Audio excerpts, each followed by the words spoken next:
Thanks for joining us, Karin. What can you tell us about the Women's Masters competition? We've got a very active Women's Masters competition in Brisbane Women's, to the point now where we've split it up into 3 divisions, so Division Masters 1, 2 and 3.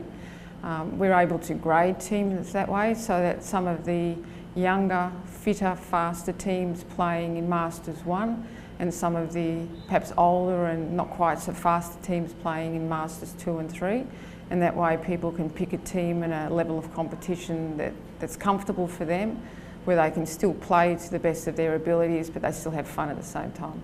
Surely it's a bit of hit and giggle. I mean, how competitive really is it?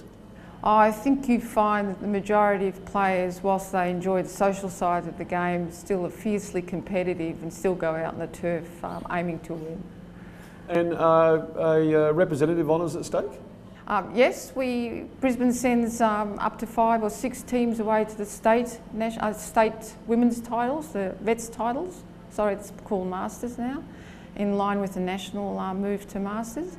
And many aim to represent Queensland. And Queensland for the last few years has been sending away 6 teams over the age groups in 5-year blocks from 35 to 60 to the nationals. So especially at the state titles gets pretty competitive.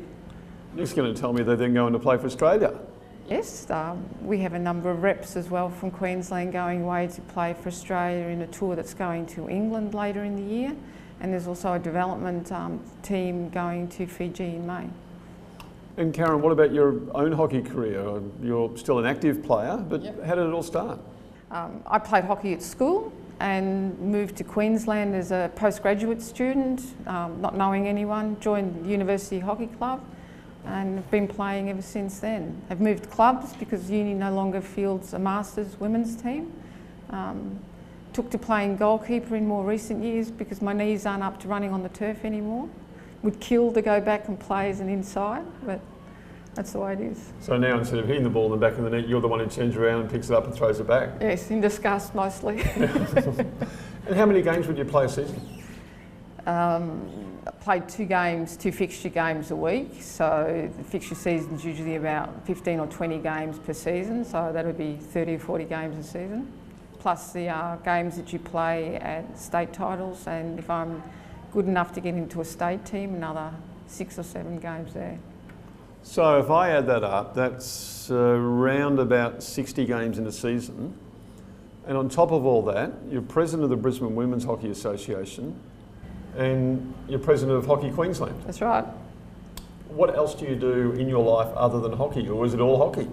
No, I have a family, so I have 2 adult children and a husband, and I'm also learning piano as a mature age student.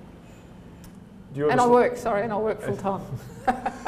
Getting back to Brisbane Women's Hockey and Queensland Hockey, that must be an exciting dual role.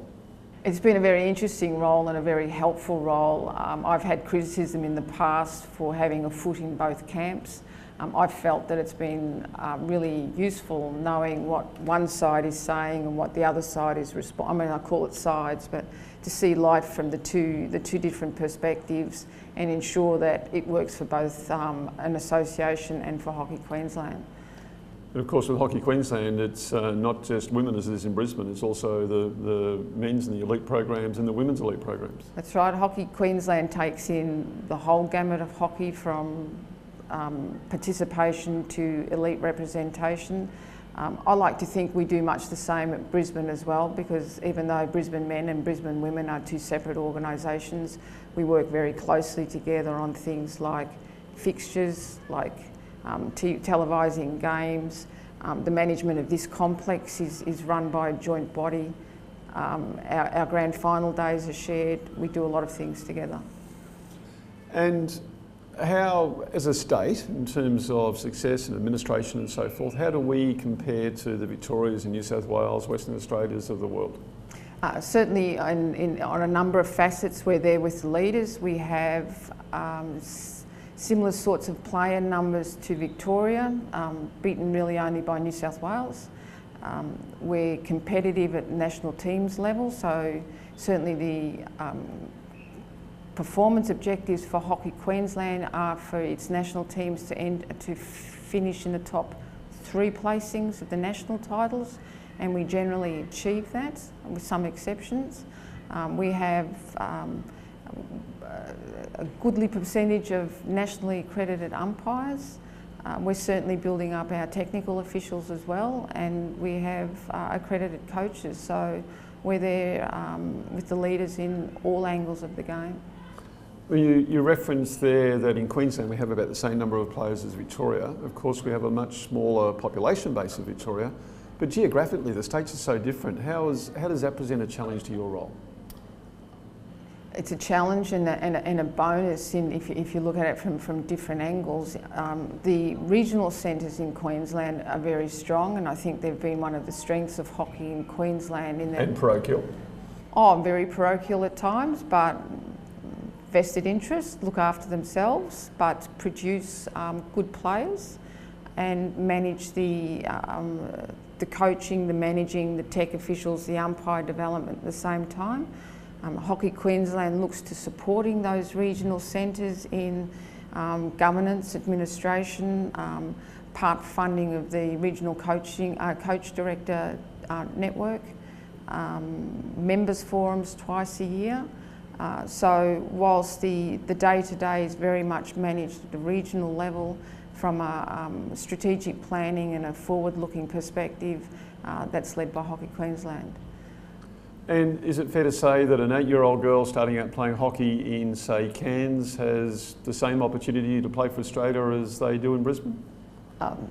Could be seen as a leading question, but I think if you look at the national reps from hockey in Queensland now, that a good number also started their lives in regional centres, and I think perhaps the regional centres would often be very proud to boast that they're the ones that produce the Australian players and not Brisbane. And finally, with all you've got on in your world, your life, how long can you keep doing this?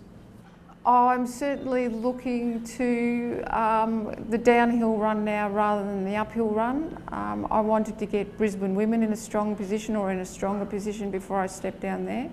And certainly with Hockey Queensland, we've just had a changeover in CEO, and I don't think it's good for any organisation for CEO and President to change over at the same time. Now that we have someone firmly in place, I can perhaps see a light at the end of that tunnel. I do have one more question. Can you see yourself retiring from hockey administration before you retire from hockey as a player? Don't know. Have to wait to see. Karin, it's a fantastic job you're doing. Thank you very much for joining us, and good luck with your many facets of your hockey life and your life in general. And thanks for the opportunity for sharing that with you tonight. So thank you.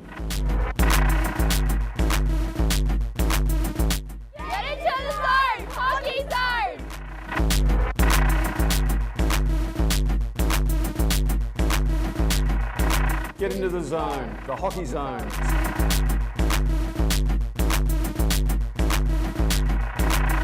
Get into the zone, the hockey zone.